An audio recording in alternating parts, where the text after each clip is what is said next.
NK400 version 3. Dahil na natin, tignan natin kung anong mangyayari.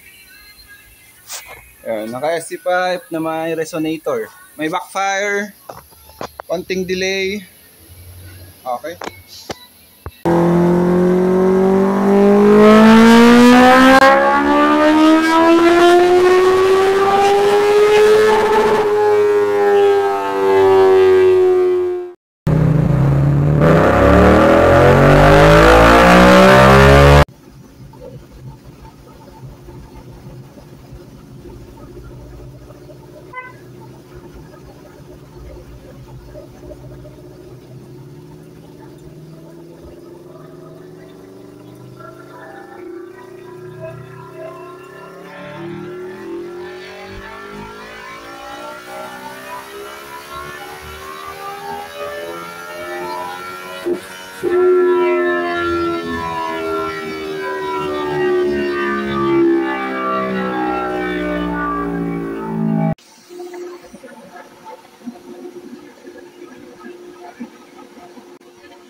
From stock 33.5.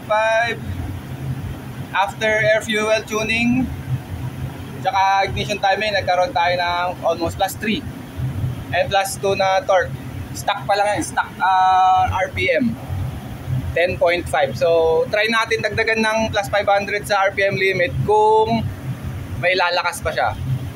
So yung air fuel tuning natin okay na yan. Try lang natin dagdagan ng +500 RPM limit.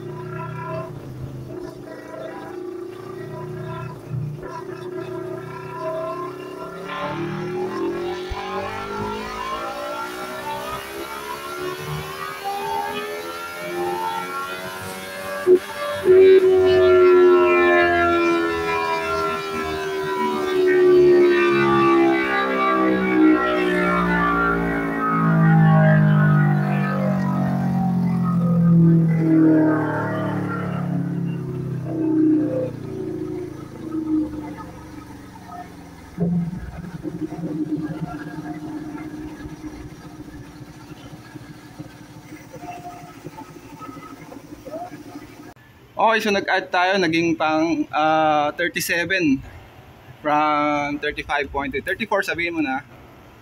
Okay, so yan. If you have any inquiries, message lang po kayo sa FI Moto Clinic, Tuning and Big Bike Shop, NECF Moto and other bikes. Yan. So papatesting natin guys sir, mayari. And don't forget to like and subscribe to our YouTube channel, FI Moto Clinic. Thank you guys and ride safe.